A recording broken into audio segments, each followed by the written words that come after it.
Hello and welcome back to Experiments in Love. We're your hosts, Ash, And Crystal. and we are glad to have you back in the lab. And as always, if you relate to any of our podcasts, please be sure to comment, like, and subscribe. So today's topic, we're going to talk about Intimacy Backlash. Ooh, what is it? It is a phenomenon. Do do do Doo-doo-doo. do. I love you. So what it is, have you ever felt have you I love you too. Have you ever had a very vulnerable moment, like when you're learning a new behavior with your partner, and then afterward you suddenly felt afraid, awkward, or angry? Ooh, yeah, that's the intimacy backlash. Yeah. It's an unconscious response that we can have where we create more distance between ourselves and our partner. It's temporarily reverting back to our old behaviors. Yeah, though, even though we may have experienced new vulnerability, we're slipping back into that old irritable state, our old coping mechanisms, and usually disrupts that new intimacy that we just experienced. So we just wanted to share with you some of our experiences of this in our relationship and some ways that we found to work around it. Yeah. So for myself, this usually comes from a place of fear. With my family, we really were not vulnerable. We did not share, and it felt like I internalized that sharing anything vulnerable could be used against you. We did a simple kind of form of picking at each other, making jokes about our vulnerabilities, but as a little kid, I internalized that as don't be vulnerable or somebody they're going to pick on you, even though they were saying it was coming from a place of love. As a kid, you don't understand that so much. So as an adult, I see these moments of vulnerability and I feel very raw because I'm fighting tooth and nail against that inner child mentality of don't share these things. I'm opening up and I'm leaving myself bare. And in that, I feel very vulnerable, for lack of better terms. And usually that fear turns into irritability. That anything my partner can say or do will start getting on my nerves, even though it might be just normal behavior. In that vulnerable state, I am very irritable and I can lash out, usually in the form of verbal aggression, like leave me alone, blah, blah, blah, maybe not overtly those words per se, but it's basically tell my partner back off. I'm not the one today. I don't know how to be the one today. Yeah, in my family. It was kind of the same thing. We were not vulnerable. Period. Crying was seen as a sign of weakness, and so definitely, if you there was a moment that was brought up, which would bring one to genuine tears in that moment, it'd be like, "Don't cry, you're such a baby," or the way my mom says, "I love you, I love you." It's like she's pushing you away and Hmm. saying, "I love you," but then the next thing she complains that your room is dirty. All right. So that's kind of how it was in my family of origin, and what I caught myself doing in the relationship when I like really describe myself as being a feral cat, and that my partner is just a normal human being that's trying to love on me as a cat. You think I'm a cat, but I'm feral, and you're trying to show me love, and I'm like, hell no! How dare you! And then I want to pick a fight. Right. Instead of being like, oh, you want to connect with me, Hmm. and you're loving on me, and I don't know how to receive this. Right. I'm afraid to receive this. It reminded me with the cat analogy. Um, it reminds me of intimacy backlash. I've seen it in my own household with my cats. Now bear with me in this. Our little girl would be very cute and start grooming our little boy, and we're talking cats here. We don't have any We're kids. those kind of weirdos, just They're FYI. babies. Yes. But she would lick him and they'd be cute and grooming, and it's so loving and beautiful to see. And then afterwards, she would just smack him across the head and take off running. And that's kind of how it is in when between us. It's like, oh, I love you. I love cuddling with you. I love being vulnerable and whatnot. but oh no, now I'm uncomfortable, so smack. Verbally or whatever. Right. And then running off. But yeah, really, it's frustrating because we've just come from a place of vulnerability and beauty, and we're connected in a new way of intimacy. Usually that comes from that vulnerability.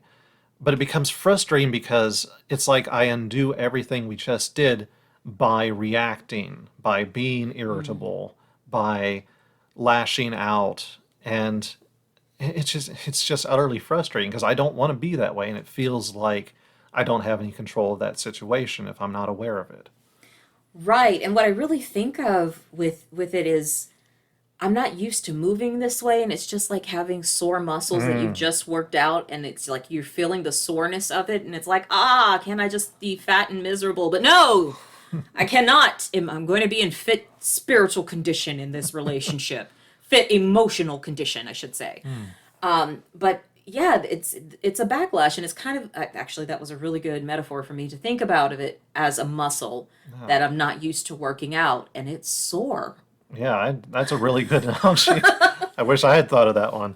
But it makes sense because I'm flexing a new muscle that I really have not flexed before. An intimate muscle, spiritual muscle, whatever it is. And I'm sore and I want to be left alone so I can recover. Right. It's like how am I supposed to connect with you when I'm uncomfortable with myself? Right. I'm uncomfortable with myself. I just did something in front of you that you could reject me for. Mm. I've ghosted people Hmm. because I felt uncomfortable. Oh, I don't know how to react. I don't know how to be in this situation, so I'm just going to disappear. And then, feeling bad, like, oh, I really miss these people in my life. Why did I ghost them? Because I couldn't in that moment deal with my emotions, or I did not want to. Exactly. And that's the old behavior coming back. And Lord knows I ghost. I'm like a poltergeist. Okay. Boo. Bow. Happy Halloween. Um, but yeah, so what we wanted to go over was some of the things that have worked for us in our relationship here. And I love that you've already said it, but awareness. Hmm. Just elaborate on how awareness works for you. Okay. Yeah, well, when I was talking about the frustrations earlier about being frustrated that we've just had this beautiful moment and I just took it away by my mental state in that, or I should say emotional state.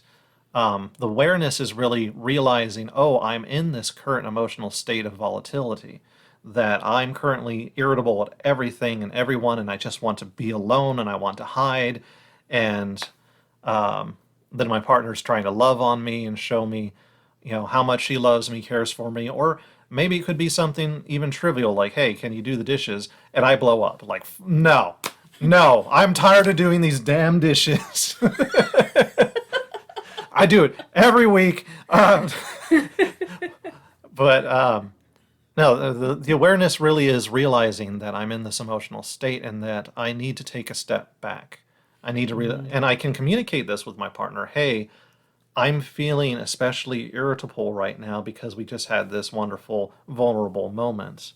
And my partner understands that, or I perceive my partner understands that. That when I state that, she's like, "Oh, okay, intimacy backlash," and it's kind of the same thing when I see my partner feeling irritable after that. It's on me to go, "Hey, honey, are you experiencing intimacy backlash right now?" And Mm-hmm. my partner does the same exact thing to me, and it's helps tremendously because it allows me to stop and go, "Oh, shoot. Okay, thank you for letting me know that there's a time bomb that might go off any second now. I need to stop this behavior right now and look inward." Yeah, it's okay. It's a time to examine what's going on within me, so that I know how I'm responding, so that I have a chance to change something about it. Because if I don't admit it to myself, then it's very hard for me to change the behavior. Yeah. Yeah, so awareness is crucial. It's so crucial. And I like that one of the things that we have in our relationship is that we write agreements on how we're going to behave in different moments. And so our conflict resolution contract comes in handy because it's perfect for these little intimacy backlash moments because it gives us some other things we can do, like make an outreach call to a friend, or journal, or take a break, take a moratorium, come back to this situation, and you're not leaving the relationship. I'm just leaving this particular moment for 10 to 15 minutes. Right. And then I can come back as more of a whole person for the relationship. And those things have been really helpful. And I've appreciated doing introspection and journaling, because it's good for me to see what are the moments or situations that cause intimacy backlash for me, or where do I feel uncomfortable, and can I allow myself to say to my partner, honey, I feel really uncomfortable right now. Right. I feel afraid. I feel ashamed that you've just seen me this way, or that I have been behaving this way for years, and now you know that I know that you know. Oh, no. We need to create more of those weird sounding moments. Right. Like one time we were playing a board game and I said something like, no, I just said that because I wanted to impress you. It's great just to name these weird, vulnerable moments instead of having these old explosions. Right. And, for myself, the journaling has been crucial for me because I get stuck in circular thinking. I'm angry or irritable. I will keep ruminating on being irritable or angry. But when I sit down and journal, it allows me to process out exactly what's going on. Usually that anger and irritability is because I'm afraid. Okay, what am I afraid of? Is that real? Is this all stuff, family of origin stuff, or is this actually what's going on? And I can talk to my partner on what's going on. So it's been incredibly helpful. A last tool we'll talk on today that's really helped is the 10th step that we do. It's basically what we do is we will state, I harmed the coupleship when I did this. It's kind of stating, I acknowledge that I've harmed the coupleship in a certain way, this week or this day or whatever period of time you're thinking on. And then going, my partner helped the coupleship when he or she did this. And that's acknowledging my partner has helped. It's allowing my partner, basically showing my partner that I see what you're doing to help out and being able to acknowledge that. And we've also tend to add in a little extra of the coupleship has helped others. And that allows us to see that we're not just in this together, we're also recovering together to become stronger to help those outside of ourselves. Exactly, because when we focus on how we can be useful to our fellows, then it takes away the self-absorbed obsession of the ego, and reminding us, oh yeah, I'm doing all this so that I can actually be part of the world with other people and not to be a flaming dumpster fire. So yeah, and I really love that, of acknowledging what my partner does to help the coupleship, because sometimes I'll be like, I want to forget. He don't do nothing because I want to be mad. And then it's like, wait, no, he does a lot and I appreciate it. And I am mad. And that's okay to be mad and to still be able to appreciate our partner too. Yes, it's can't be understated enough. It is okay to feel your emotions. You don't have to curb them, but you also don't have to take them out on your partner. You can journal, make outreach, all those things we've talked about today. Yeah. So did any of this resonate for you, or do you want to give this a try? Leave a comment and let us know, how did you feel about the lessons that were learned here? Have you had some awkward intimacy backlash moments with your partners or friends? We'd like to hear about it. Yeah, and let's start a discussion.